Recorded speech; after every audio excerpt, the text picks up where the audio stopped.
நோய் எதிர்ப்பு சக்திக்கு ரொம்ப நல்லதான இந்த மஞ்சளை தினமும் நம்ம உணவில் சேர்த்திக்கிறது ரொம்ப நல்லது. பச்சையாக சாப்பிட முடியாதவங்க இந்த மாதிரி சட்னியாக செஞ்சு சாப்பிடலாம். இந்த 4 விதமான சட்னி கொடுத்துருக்கேன். நானும் 4 விதமான சூப்பர் டேஸ்டியான சட்னி எப்படி செய்கிறதுன்னு பார்க்கலாம்.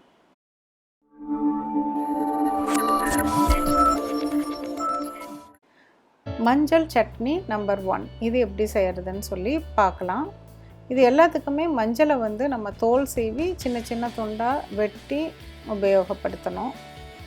இப்போ ஒரு 3 இன்ச் மஞ்சள், 5 பாதாம், 2 பூண்டு, 2 பச்சை மிளகாய், ஒரு 3 டேபிள் ஸ்பூன் தேங்காய், அப்புறம் உப்பு.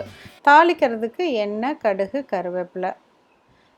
இப்போ இந்த தாளிக்கிற பொருளை தவிர மீதி எல்லாத்தையும் மிக்ஸி ஜாரில் போட்டு ஃபஸ்ட்டு தண்ணி விடாமல் கொஞ்சம் அரைச்சிக்கோங்க. அப்போ தான் அந்த மஞ்சள், பாதாம் இதெல்லாமே நல்லா அரைப்படும். அரைச்சிட்டு அதுக்கப்புறம் கொஞ்சமாக தண்ணி விட்டு நல்லா நைஸாக இந்த அளவுக்கு அரைச்சிக்கோங்க.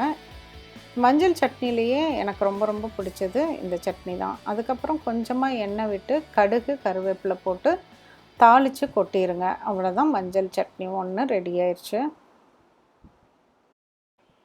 மஞ்சள் சட்னி 2 இது எப்படி செய்கிறதுன்னு சொல்லி பார்க்கலாம். இதுக்கு நம்ம மஞ்சள் பொடி பொடியாக அரிஞ்சது, அப்புறம் பூண்டு, மிளகாய், வரமிளகாய், வெங்காயம், தக்காளி, கொத்தமல்லி தழை கொஞ்சமாக, சீரகம், அப்புறம் உப்பு. தாளிக்கிறதுக்கு எண்ணெய், கடுகு, கருவேப்பிலை. இப்போ இதை பேனில் ஒரு 2 டீஸ்பூன் எண்ணெய் விட்டுக்கோங்க. விட்டுட்டு சீரகம், மிளகு இதை 2ஐயும் போட்டு வறுத்துருங்க. லேசாக வறுத்துட்டு அதுக்கப்புறமேலு சின்ன வெங்காயம், இதுக்கு சின்ன வெங்காயம் போட்டிங்கன்னா கொஞ்சம் டேஸ்ட்டு நல்லாயிருக்கும். சின்ன வெங்காயம் கொஞ்சம் போட்டு அதையும் நல்லா வதக்கி விடுங்க. தக்காளியும் ரொம்ப போட தேவையில்லை, ஒரு சின்ன தக்காளியாக 1 மட்டும் போட்டுக்கோங்க. பூண்டு கொஞ்சம் அரிஞ்சு வச்சுட்டு போட்டுக்கோங்க. கொஞ்சமாக கொத்தமல்லி தழை, ரொம்ப கொத்தமல்லி தழை போட்டிங்கன்னா கொத்தமல்லி சட்னி மாதிரி ஆயிரும். அதுக்கப்புறமேலு இந்த ஸ்டவ்வை ஆஃப் பண்ணிவிட்டு மஞ்சளை போட்டு ஜஸ்ட்டு மிக்ஸ் பண்ணிக்கோங்க. அதுக்கப்புறம் ஆறுனதுக்கப்புறமேலு இந்த மிக்சியில் போட்டு இதை நல்லா நைஸாக அரைச்சி வச்சுருங்க. டேஸ்டியான மஞ்சள் சட்னி 2 கிடச்சிடுச்சு. இது மஞ்சள் சட்னி 3. இது புதினா மஞ்சள் சட்னி. இதுக்கு ஃபஸ்ட்டு மஞ்சள் இதுக்கு ஒரு 4 இன்ச்சு கொஞ்சம் அதிகமாக எடுத்துக்கோங்க. அதுக்கப்புறம் புதினாவும் கொத்தமல்லியும் ஈக்குவலாக ஒரு கைப்பிடி. அப்புறம் ஒரு 2 டேபிள் ஸ்பூன் துருவன தேங்காய், தக்காளி, பச்சை மிளகாய், உப்பு.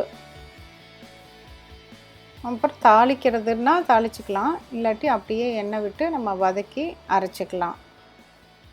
இப்போ கொஞ்சம் எண்ணெய் விட்டு இதுக்கு வெங்காயம் போடல, வெறும் தக்காளி மட்டும்தான்.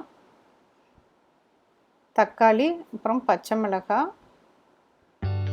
கொஞ்சம் உப்பு போட்டு கொஞ்சம் ஓரளவுக்கு தக்காளி வெந்ததுக்கப்புறம் புதினாவும் கொத்தமல்லியும் போட்டு வதக்கி விட்டுக்கோங்க. வதக்கி விட்டு தேங்காய் போட்டு லேசாக வதக்கி விட்டுக்கோங்க. ரொம்ப வதக்கணும்னு அவசியம் இல்லை. லேசாக கிளறி விட்டுட்டு இப்போ ஸ்டவ் ஆஃப் பண்ணிடுங்க. இப்போ மஞ்சள் துண்டு துண்டாக இருக்குல்ல, அதையும் போட்டு ஒரு பெரட்டி ஆறுனதுக்கப்புறம் மிக்ஸி ஜாரில் போட்டு நல்லா நைஸாக அரைச்சிருங்க.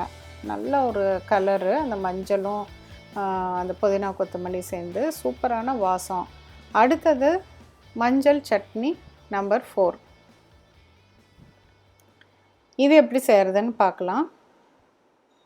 இதுக்கு ஒரு நெல்லிக்காய் சேர்த்திருக்கேன். மஞ்சள், அதுக்கப்புறமேலு சீரகம், மிளகாய், கொஞ்சமாக இஞ்சி, அப்புறம் இந்த புளிப்பை பேலன்ஸ் பண்ணுறது கொஞ்சம் புளி சேர்த்துக்கங்க. டேஸ்ட்டுக்கு பேலன்ஸ் பண்ணுறதுக்காக ஒரு சின்ன துண்டு வெல்லம். வேண்டாங்கிறவங்க புளி வெல்லத்தை அவாய்ட் பண்ணிடுங்க. கொஞ்சமாக தேங்காய், உப்பு, அப்புறம் தாளிக்கிறதுக்கு கடுகு, கருவேப்பிலை, எண்ணெய். இப்போ இந்த சீரகம், மிளகாய், இஞ்சி, புளி இது எல்லாத்தையுமே சும்மா ஒரு ரோஸ்ட் பண்ணுங்கள். எண்ணெய் விட தேவையில்லை. ஜஸ்ட்டு ஒரு சூடாகிற அளவுக்கு கொஞ்சம் வறுத்துக்கோங்க. வறுத்துட்டு இதை இந்த தேங்காய் கூட வச்சுட்டு அரைச்சிக்கலாம். அது கூடயே வந்து மஞ்சளும் இப்போ இந்த ரோஸ்ட் பண்ண பொருள்லாம் போட்டுட்டு இது கூட இந்த நெல்லிக்காய், மஞ்சள், அப்புறமேல கொஞ்சம் உப்பு, ஒரு துண்டு அந்த வெல்லம் எல்லாத்தையும் போட்டு நல்லா வந்து நைஸாக அரைச்சிருங்க. அவ்வளோதான். இதுக்கும் கொஞ்சம் எண்ணெய் விட்டு கடுகு, கருவேப்பிலை தாளித்து கொட்டிடலாம். ரொம்ப சூப்பராக இருக்கும். நீங்கள் வந்து எக்குக்கு, தோசை, இட்லி வேறு எல்லாத்துக்குமே இந்த சட்னி எல்லாமே வந்து தொட்டு சாப்பிட்லாம். கண்டிப்பாக செஞ்சு பாருங்கள். உங்கள் கமெண்ட்ஸை சொல்லுங்கள். ஃப்ரெண்ட்ஸோடு ஷேர் பண்ணுங்கள். சப்ஸ்கிரைப் பண்ணுங்கள். மீண்டும் ஒரு புதிய ரெசிபியோடு உங்களை சீக்கிரம் மீட் பண்ணுறேன். தேங்க்யூ.